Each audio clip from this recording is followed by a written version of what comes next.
Les amortisseurs représentent au moins 30% des caractéristiques de tenue de route et de confort d'une voiture.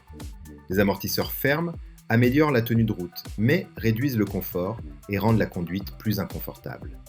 La Tesla Model 3 en est un parfait exemple. Des amortisseurs plus souples offrent un meilleur confort, mais manquent de soutien, ce qui entraîne un roulis excessif en virage et au freinage, et donc une tenue de route moins bonne. Cet épisode détaille la structure et le principe de fonctionnement des amortisseurs. N'oubliez pas de liker, et c'est parti! Un amortisseur est fixé au châssis de la voiture en haut et monté au niveau de l'angle d'inclinaison de la roue en bas. Il remplit deux fonctions principales. Premièrement, absorber les chocs des roues sur les surfaces irrégulières afin d'empêcher la transmission des vibrations à la carrosserie, réduisant ainsi le roulis et améliorant le confort. Deuxièmement, soutenir la carrosserie lors d'une conduite sportive, lorsque le centre de gravité se déplace, limitant le roulis et améliorant la tenue de route. Sa structure se compose également de deux parties. La partie extérieure est le ressort de l'amortisseur, et la partie intérieure est l'amortisseur. Beaucoup pensent que l'amortisseur interne est le principal absorbeur de choc, mais en réalité, c'est le ressort d'amortissement qui supporte la majeure partie du poids de la voiture. La fonction principale de l'amortisseur est de réduire les rebonds répétés du ressort. Sur les routes accidentées, les roues heurtent la chaussée, ce qui provoque des rebonds. Le ressort d'amortissement absorbe ces vibrations, notamment les plus faibles, et les empêche d'être transmises à la carrosserie. Cependant, s'il n'y avait que des ressorts, ceux-ci rebondiraient constamment après chaque impact, comme les vagues, provoquant un balancement continu de la carrosserie, inconfortable et dangereux. C'est là qu'intervient l'amortisseur. Après l'absorption des vibrations par le ressort, l'amortisseur dissipe rapidement la force de rebond, permettant à la carrosserie de se stabiliser au plus vite.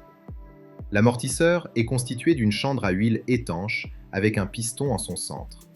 Le piston est en contact direct avec la paroi interne de l'amortisseur, mais un petit orifice permet la circulation de l'huile.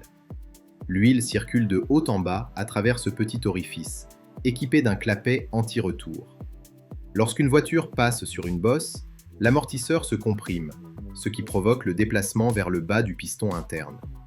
L'huile s'écoule alors vers le bas par ce petit orifice, et le flux est relativement régulier. La résistance à la compression du piston est faible, mais lors de sa détente, le piston de l'amortisseur doit également remonter. Or, la vitesse d'écoulement de l'huile sur le piston est limitée par le clapet anti-retour, ce qui engendre une plus grande résistance à la détente de l'amortisseur. Cette résistance limite la vitesse de détente du ressort, absorbant une partie de sa force et amortissant ainsi ses vibrations, ce qui réduit le roulis de la voiture. La taille de ce petit orifice dans le piston, qui limite le débit d'huile, détermine les caractéristiques des amortisseurs. Bien entendu, le ressort et l'amortisseur forment un ensemble intégré. Le confort et la tenue de route dépendent du réglage global. Cependant, les paramètres de la plupart des amortisseurs automobiles sont fixes. Raideur du ressort, limitation de la vitesse de détente de l'amortisseur, force de maintien de l'amortisseur, etc. Une fois définis, ces paramètres sont fixes et ne peuvent plus être modifiés. Cependant, les exigences relatives aux amortisseurs varient en fonction de l'état de la route et de la charge. À haute vitesse, des amortisseurs plus fermes sont nécessaires pour une meilleure stabilité, tandis que des amortisseurs plus souples sont préférables pour un meilleur confort sur les routes accidentées. La conduite à pleine charge exige un amortissement plus important afin de réduire la déformation et le roulis.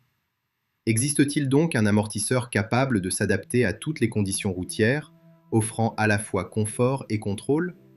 Bien sûr que oui.